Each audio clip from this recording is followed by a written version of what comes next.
कुछ तो कहिए। हम तो ये कहेंगे कि भगवान के भरोसे मत बैठिए। क्या पता भगवान हमरे भरोसे बैठा हो। नमस्कार मित्रांनो, स्वागत आहे आपलं मार्केटचा किडा या शेअर मार्केट मराठी यूट्यूब चॅनलमध्ये. तर मित्रांनो, जसं की आपला सुरुवातीचा व्हिडिओ तुम्ही पाहिलाच असेल आणि त्याच्यातला जो डायलॉग होता की भगवान के भरोसे पे मत बैठिए, क्या पता भगवान आपके भरोसे पे बैठा होगा.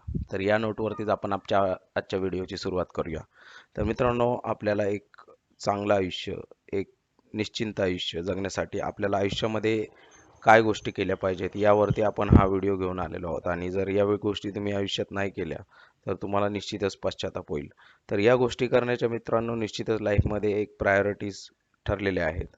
तर या सर्व प्रायोरिटीज आपण पूर्ण केल्यानंतर एक एक एक एक एक एक आपण स्टेप त्यामध्ये आपल्या लाईफच्या सुधारणेकडे आपण जात असतो. तर हे मित्रांनो सर्वांच्याच गोष्टीमध्ये तुम्ही पाहू शकता की आता बरेच लोक पैसे कमवतात, पण at the end of the life त्यांच्याकडे त्यांची अर्निंग म्हणून काय असतं त्यांच्याकडे, तर त्यांचे जे सेविंग्स असतात आणि जे त्यांचे ऑलरेडी पेन्शन आणि जे काही कंपनीमधून मिळणारे बेनिफिट आहेत किंवा बाकी साऱ्या काही गोष्टी आहेत, तर अशा प्रकारचं इन्कम असतं. आणि जर शेतकरी असतील तर शेतकऱ्यांचं एक लाईफ टाईम इन्कम असं म्हणजे काय असतं, त्यांनी काय बनवलं, तर जास्तीत जास्त शेतकरी काय करतात की जे काही इन्कम येईल त्यामधून ते लोक काही कोणता तरी बिझनेस ओपन करतील किंवा शेत जमीन विकत घेतील. तर अशा प्रकारे आपल्याला एक म्हणजे जेव्हा आपण एक सामान्य कुटुंबात असतो आणि जेव्हा आपल्याला साधारणतः लाईफमध्ये खूप मोठे मोठे खर्चाच्या गोष्टी येतात, तेव्हा तेव्हा म्हणजे आपण आपल्या लाईफमध्ये 4-5 वर्ष मागे जात असतो, जेणेकरून की काय होतं की जे आपल्याकडे कॅश फ्लो असतो तो आपण कमी करत असतो. आणि जसं तुम्ही पाहू शकता की आत्ता सध्या इंडियन मार्केटमधून FIIsने त्यांची कॅश काढून घ्यायला सुरुवात केलेली आहे, त्यामुळे मार्केटमध्ये लिक्विडिटी कमी झालेली आहे. आणि ही जी लिक्विडिटी कमी झालेली आहे याची कसर कशी निघणार आहे ते येत्या काळातच मार्केटच्या मुवमेंटवरून ठरणार आहे मित्रांनो. पण त्याआधी जर तुम्हाला ह्या 4 गोष्टी तुम्हाला लाईफमध्ये जर हव्या असतील आणि या जर तुम्हाला माहीत नसतील तर हे निश्चितच तुम्ही खूप स्वतःचं एक नुकसान करून घेताय. तर चला जाऊया आता आपल्या व्हिडिओकडे. तर सर्वात पहिल्यांदा हा काय आहे की हा आपण आपल्या साठी एक लाईफचा रोड मॅप ठरवलेला आहे. या गोष्टी आपण लाईफमध्ये सर्व एकानंतर एक एकानंतर एक अशा प्रकारे प्लॅन करायचे आहेत, जेणेकरून की आपण लाईफमध्ये फुल्ली सिक्युअर्ड राहू आणि आपण एक निश्चिंत लाईफ जगत राहू, जेणेकरून की आपल्याकडे एक चांगल्या प्रकारचं कॅपिटल पण असेल आणि आपल्या लाईफमध्ये आपण म्हणजे जर तुम्ही लोअर क्लासमध्ये असाल तर तुम्ही ती तुमची मिडल क्लासमध्ये मुवमेंट कराल, मिडल क्लासमध्ये असाल तर अप्पर मिडल क्लासमध्ये मुवमेंट कराल, आणि जर अप्पर मिडल क्लासमध्ये असाल तर तुम्ही निश्चितच तुमच्या हायर मिडल क्लासमध्ये जाऊ शकता किंवा मग तुम्ही त्याच्यावरच्या लेवल अप्पर क्लासमध्ये जाऊ शकता. तर चला पाहूया आता फर्स्ट प्रायोरिटी आपली लाईफमध्ये काय असली पाहिजे. तर असा हा रोड मॅप आहे. तर तुम्ही पाहू शकता की अशा प्रकारे आपल्या लाईफचे गोल गेले पाहिजे. आणि आता आपली फर्स्ट प्रायोरिटी आहे ती म्हणजे फॅमिली सिक्युरिटी. तर फॅमिली सिक्युरिटीमध्ये म्हणजे फॅमिली सिक्युरिटी याला आपण काय म्हणतो की फॅमिली सिक्युरिटी, तर आपल्या फॅमिली सिक्युअर काय आहे, कारण की म्हणजे समजा तुम्ही फॅमिलीमध्ये खूप सारे इन्सिडेंट होऊ शकतात, बरोबर. कुणाचं लग्न होऊ शकतं, कुणाला हार्ट अटॅक येऊ शकतो, कोण आजारी पडू शकतं, ठीक आहे. तर अशा प्रकारचे जे खर्चाचे मुवमेंट्स आहेत तर हे तुम्ही ऑलरेडी प्लॅन केले पाहिजे. जर तुम्हाला समजा मुलगी असेल तर तुम्ही आत्तापासूनच त्यासाठी काही छोट्या प्रमाणात जरी प्लॅनिंग केलं तरी ते 20 वर्षानंतर ते खूप मोठ्या प्रकारचं प्लॅनिंग होऊ शकतं. तर तशा प्रकारचे जर तुमच्या रिक्वायरमेंट असतील तर तुम्ही तशा प्रकारे विचार करू शकता. बट लाईफमध्ये आपल्याला फॅमिली सिक्युरिटीसाठी सर्वात महत्त्वाची गोष्ट काय असते मित्रांनो, तर सर्वात महत्त्वाची गोष्ट असते की तुमचे जे टर्म इन्शुरन्स आहे तर ही सर्वात महत्त्वाची गोष्ट आहे. ही प्रत्येक माणसाची असली पाहिजे. आणि साधारणतः तुम्ही पाहू शकता की जे लोक सॅलराईड एम्प्लॉई आहेत त्यांनाच ही पॉलिसी दिली जाते. तुम्हाला कोणताही एजंट सांगणार नाही की ही पॉलिसी घ्या, तुम्हाला कोणताही एजंट पिच करणार नाही. आणि सर्वात महत्त्वाचं मला तुम्हाला ह्या व्हिडिओमधून हे पण सांगायचं की जर तुम्ही कोणत्याही अशा प्रकारच्या पॉलिसी घेत असाल ज्या एंडोमेंट आहेत किंवा LICच्या पॉलिसी, ज्या LICच्या जेवढ्या पॉलिसी आहेत ते तुम्हाला गॅरंटीड रिटर्न असतात मित्रांनो. पण जे गॅरंटीड रिटर्न तुम्हाला भेटणार आहेत, जर तुम्ही तेवढेच पैसे जर तुम्ही दुसऱ्या कुठल्या म्युच्युअल फंडमध्ये किंवा ETF मध्ये जरी टाकले आणि ते पैसे जर तुमचे 12% जरी ग्रोथ झाले तर तुमचे पैसे हे 12% रेटने जर तुमचे वाढले तर तुम्हाला जे 20 वर्षानंतर जे रिटर्न ती तुम्हाला जी पॉलिसी LICची देणार आहे त्याच्या कितीतरी पटीने रिटर्न मित्रांनो तुम्हाला बाहेरून मिळू शकतात. तर त्यासाठी अशा प्रकारच्या पॉलिसीमध्ये गुंतवणूक करणं तुम्ही टाळा. जर तुम्हाला डिटेल यावरती माहिती हवी असेल टर्म इन्शुरन्स वरती किंवा कोणता टर्म इन्शुरन्स खरेदी करावा, तर यावरती तुम्हाला निश्चितच एक व्हिडिओ मी बनवेन, तर तुम्ही कमेंट करून कळवू शकता. बट बेसिकली टर्म इन्शुरन्स घ्यायचा तर टर्म इन्शुरन्स म्हणजे तुम्ही समजा जर एका पर्टिक्युलर टर्मसाठी घेतला इन्शुरन्स, जर तुमची समजा लाईफची टर्म तुम्ही 99 वर्ष पकडली किंवा तुम्ही 85 वर्ष पकडली, तर 85 वर्षामध्ये जर तुम्ही आधेमध्ये कुठेही जर तुमचा जर मृत्यू झाला तर तुम्हाला एक मोठी अमाऊंट मिळू शकते या इन्शुरन्समध्ये. आणि हा सर्वात स्वस्तात इन्शुरन्स जो असतो, हा सर्वात स्वस्तातला इन्शुरन्सचा प्लॅन आहे ज्याच्यामध्ये सर्वात जास्त तुम्हाला अमाऊंट कव्हर केली जाते. फक्त याचं एकच डिसएडव्हान्टेज असतं, यामध्ये तुम्हाला गॅरंटेड रिटर्न नसतात. म्हणजे जे की तुम्ही प्रीमियम भरलेले आहेत ते सगळं तुमचं वाईप आउट होणार आहे. जसं की आपण आता ऑप्शन बाईंग करतो, तर ऑप्शन बाईंगमध्ये जर आपण OTM ऑप्शन बाय केला तर OTM ऑप्शन आपला म्हणजे पूर्ण व्हॅल्यू झिरो होऊन जाते. तसं सेम या टर्म इन्शुरन्सचं असतं. जर ती लाईफची टर्म समजा तुम्ही 85 वर्षाचा जर इन्शुरन्स घेतला, तर 85 वर्ष जर तुमचं वय पूर्ण झालं तर तुम्ही जेवढे पैसे तुम्ही भरलेले आहेत तेवढे पैसे तुमचे गेले असं म्हणून समजा. आणि साधारणतः टर्म इन्शुरन्सचे प्रीमियम भरण्याची डेट जी असते ती तुमच्या वयाच्या 58 वर्षापर्यंत असते. तर सर्व तुमच्या वयाच्या 58 वर्षापर्यंत समजा. आता याच्यामध्ये एक दुसरा वर्स्ट केस सिनारिओ पकडूया. जर एक टर्म इन्शुरन्स खरेदी करताय, तर जर तुमचं वय 25 वर्ष किंवा त्यापेक्षा कमी असेल तर तुम्हाला 1,000 रुपये मंथली प्रीमियममध्ये तुम्हाला तो इन्शुरन्स भेटून जाईल, की 1,000 किंवा त्यापेक्षा कमी. जर तुमचं 30च्या आत असेल तर तुम्हाला 1,500च्या आसपास प्रीमियम पडेल. आणि त्यावरती जर असेल तर त्यामध्ये जास्त प्रीमियम पडेल. पण तुम्हाला ह्या इन्शुरन्समध्ये घेताना तुम्हाला जी तुमची वर्षाची कमाई आहे त्याच्या 10 पट जी अमाऊंट होते, समजा जर तुमची 10 लाख कमाई असेल तर तुम्हाला 1 कोटीची गरज आहे. तुम्ही 10 पट जर केलं तर. आणि जर तुमचे इन्कम वर्षाची 20 लाख आहे तर तुम्ही 2 कोटीपर्यंत जाऊ शकता. म्हणजे जेणेकरून की ही सर्वात मोठी सिक्युरिटी होते, जेणेकरून की तुम्हाला जर काय झालं कोणत्याही कारणावाचून, तर तुमच्या फॅमिलीला एक मोठी अमाऊंट मागे तुमच्या मिळणार आहे. जेणेकरून की तुम्ही जी आत्ता सध्या लाईफस्टाईल किंवा जे काही गोष्टी त्यांना देताय, तर त्या पुढील 10 वर्षापर्यंत तरी ते लोकांची लाईफस्टाईल तीच राहू शकते आणि ते लोक त्यांच्या लाईफमध्ये ग्रोथ करू शकतात. तर अशा प्रकारची अमाऊंट मिळत असते. तर म्हणून हा सर्वात महत्त्वाचा पॉईंट आहे. मी माझ्या खूप मित्रांना पण सांगून सांगून थकलेलो आहे, पण लोकांना कळत नाही. हे तुम्हाला टर्म इन्शुरन्सचे प्लॅन जे आहेत ह्याच्यामध्ये जर जास्त लोकांनी टर्म इन्शुरन्स काढायला घेतले तर तसेच प्रीमियम पण वाढणार आहेत. कारण की यामध्ये तुम्ही देताय साधारणतः तुम्ही 58 वर्ष होईपर्यंत 7, 7.5, 8 लाख रुपये तुम्ही भराल प्रीमियम म्हणून. पण जे तुम्हाला जर समजा आधेमध्ये काही झालं तर तुम्हाला 2 कोटी रुपये भेटणार आहेत. तर तुम्ही विचार करा की तुम्ही 7 लाख रुपये गमावताय पण 2 कोटी तुम्ही एनी टाइम कमवू शकता. जसं की तुम्ही ऑप्शनच्या प्रीमियम पण आपण बाय करतो की या आशेवरती की हे वर जाईल वर जाईल.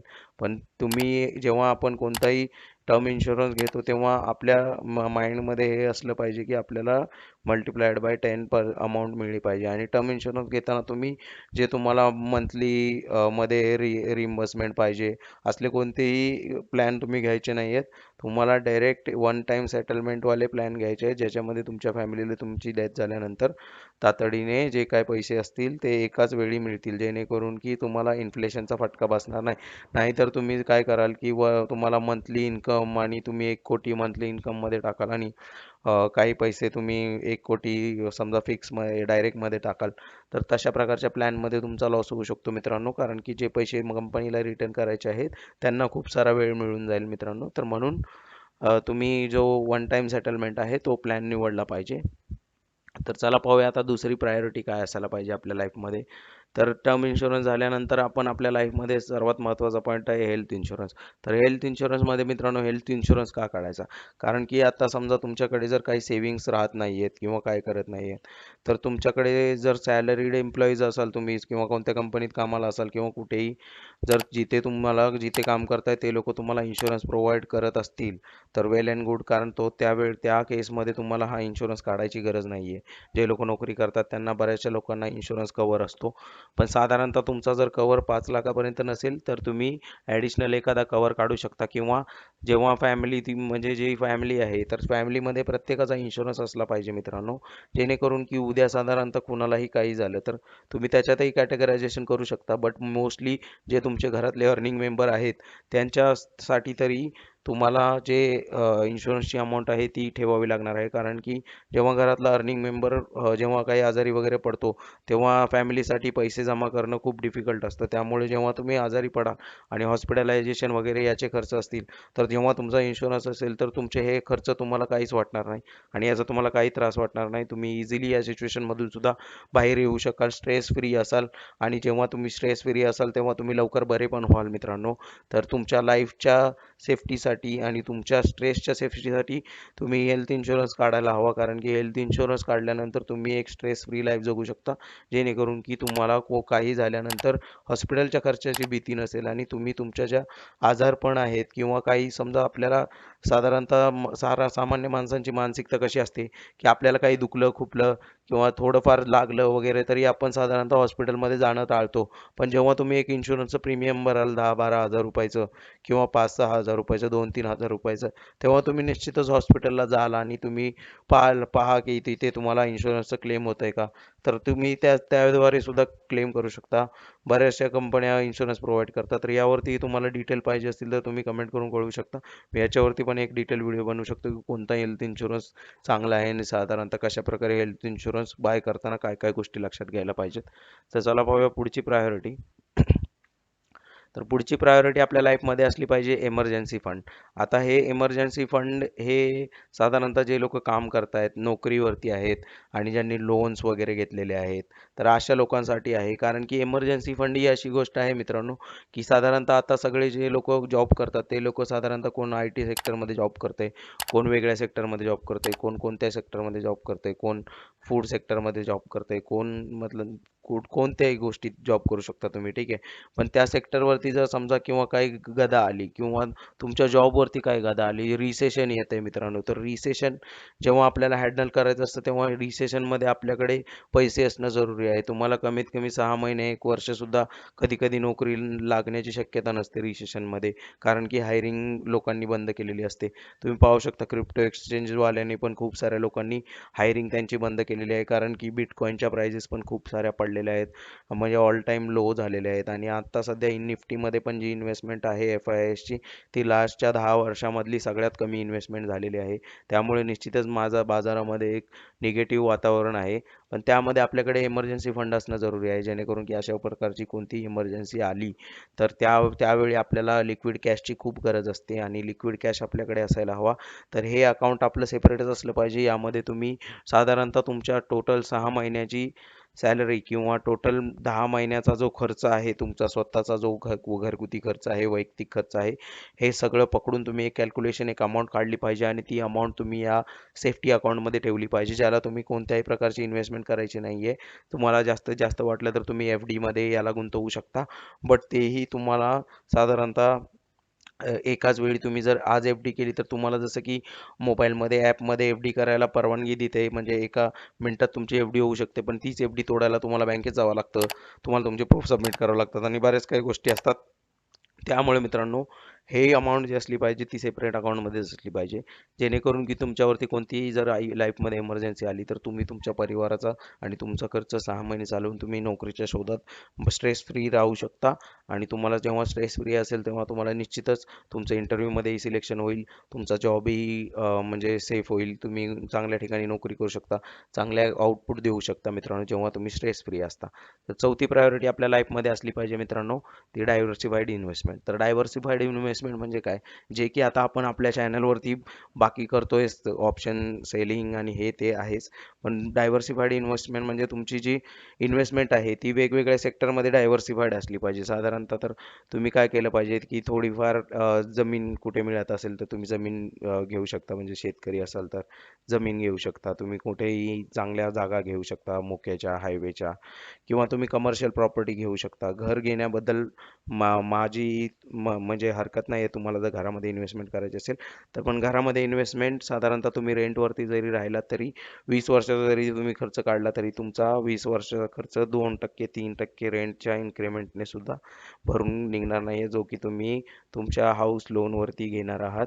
तर त्यामध्ये तुम्ही घर घेणं किंवा न घेणं हा प्रत्येकाचा प्रायोरिटी चॉईस असतो. जर तुमच्याकडे घर नाही आहे किंवा तुम्हाला आता मुंबईसारख्या ठिकाणी किंवा कोणत्या प्रॉपरायटरी ठिकाणी तुम्हाला पुण्यासारख्या ठिकाणी जर घर घ्यायचं असेल तर तुम्ही ते घेऊ शकता. पण साधारणतः कमर्शियल प्रॉपर्टीज आहेत त्यावरती आपला भर असला पाहिजे, कारण की कमर्शियल प्रॉपर्टीजचं तुम्हाला व्हॅल्युएशन जे वाढतं ते मार्केटच्या रेट्सपेक्षा जास्त वाढतं. आणि तुम्ही पाहू शकता की जर तुम्ही कोणत्याही एरियामध्ये गेलाल जिथे आधी कन्स्ट्रक्शन चालू होतं तर तिथे तुम्ही रूमचे भाव जेव्हा ते कन्स्ट्रक्शन डिलिव्हर झालं लोकांना तेव्हा काय होते आणि जेव्हा ते कमर्शियल प्रॉपर्टीचे काय होते आणि घराचे काय होते या दोन्हीचं कंपॅरिझन करून बघितलं तर तुम्हाला निश्चितच कमर्शियल प्रॉपर्टी जी आहे त्याच्या तुम्हाला बेनिफिट जास्त मिळेल. कारण की घराचं कसं असतं, घर वर असतं मित्रांनो, शॉप्स अशा वरती असतील तर ते शॉपिंग कॉम्प्लेक्स असावं लागतं. साधारणतः ज्या शॉप्स खाली असतात त्या एकतर बिल्डिंगच्या खाली असतात किंवा तुम्हाला जमिनीवरती जागा असेल आणि तिथून तिथे शॉप्स असतील. तर टियर 2 टियर 3 सिटी म्हणजे जे साधारणतः पुणे, सोलापूर, कोल्हापूर अशा ज्या मोठ्या मोठ्या सिटीज आहेत, ज्या जिल्ह्याचे ठिकाण आहेत जिथे मोठे मोठ्या बाजारपेठा आहेत, खूप सारी लोकसंख्या आहे, तर अशा ठिकाणच्या सिटीजमध्ये इन्व्हेस्टमेंट करा. कारण की as compare to Mumbai, Thane, Navi Mumbai या सगळ्या भागापेक्षा सुद्धा पुणे सुद्धा एक कॉस्टली झालेलं आहे आता.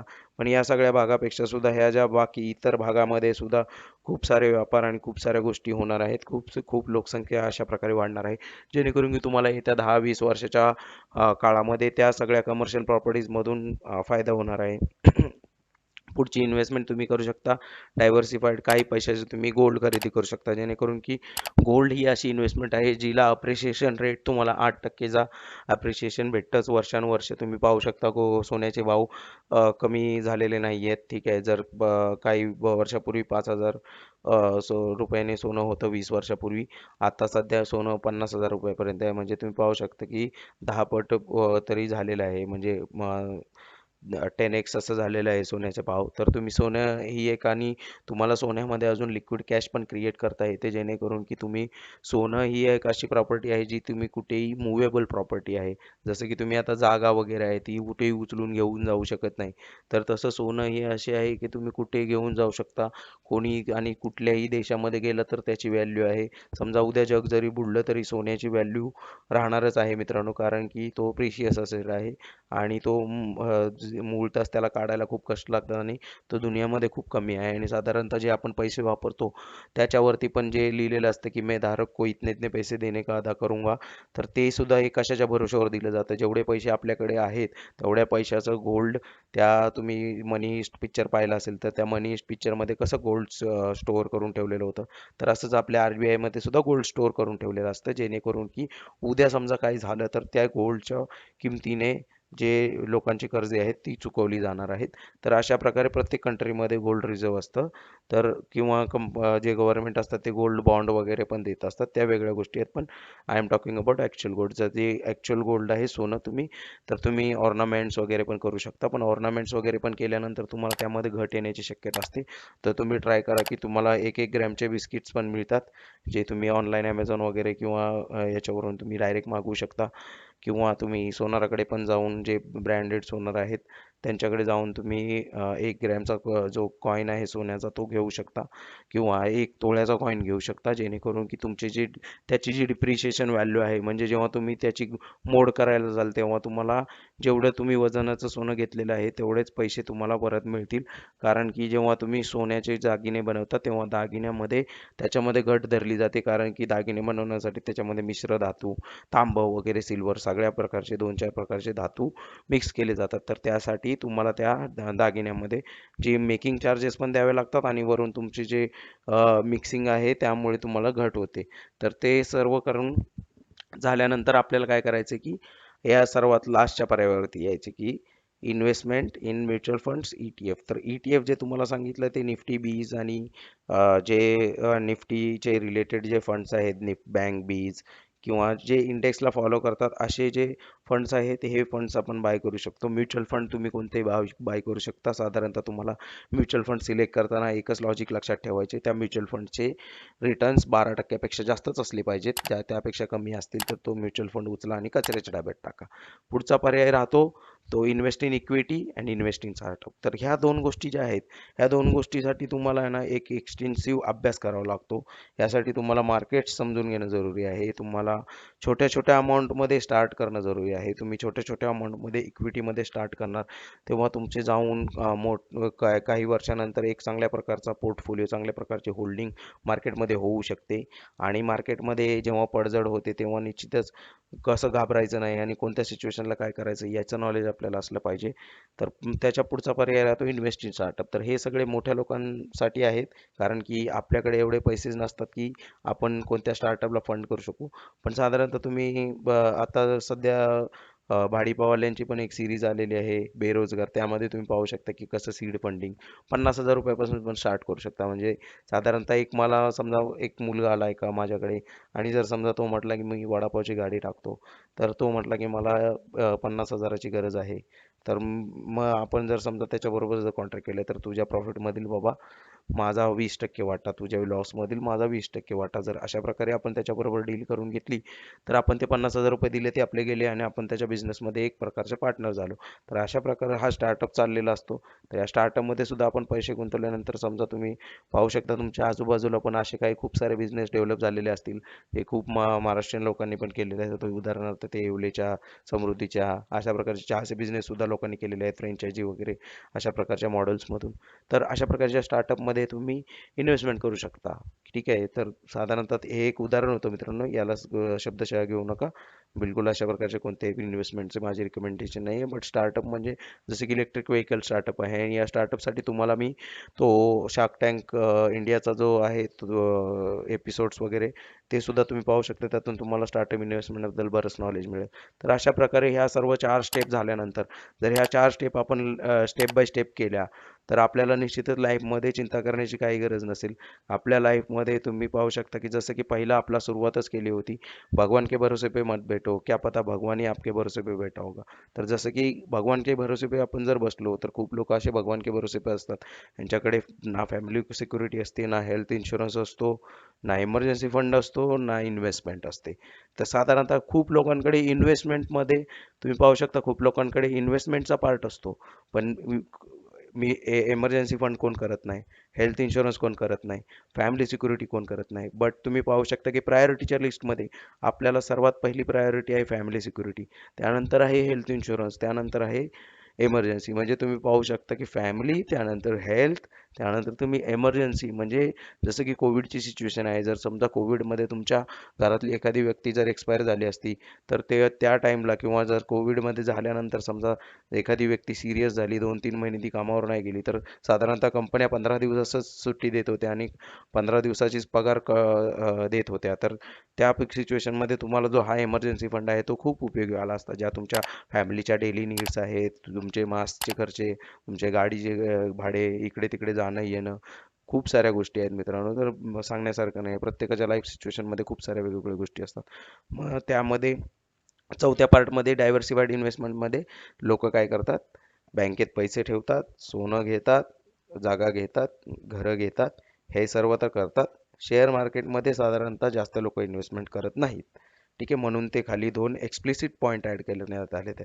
म्हणजे साधारणतः जे वरचे पॉईंट आहेत ते सर्व साधारण लोक करतात, पण जे खालचे 2 पॉईंट आहेत ते खूप कमी लोक करतात. तर ह्या सर्व गोष्टी आपल्याला केल्याच पाहिजेत. ह्या तुम्हाला समजल्या नसतील, यातल्या कोणत्याही गोष्टीवरती तुम्हाला अजून डिटेल एक्सप्लेनेशन हवं असेल तर तुम्ही कमेंट करून कळवा. मी तुम्हाला निश्चितच उत्तर देईन आणि यावरती आपण नवीन व्हिडिओ पण बनवूया. आमच्या व्हिडिओला लाईक करा, शेअर करा, सबस्क्राईब करा आमच्या चॅनलला आणि बाजूचं बेल बटन पण दाबा, जेणेकरून की तुम्हाला आमच्या व्हिडिओचे नोटिफिकेशन सर्वात प्रथम मिळतील.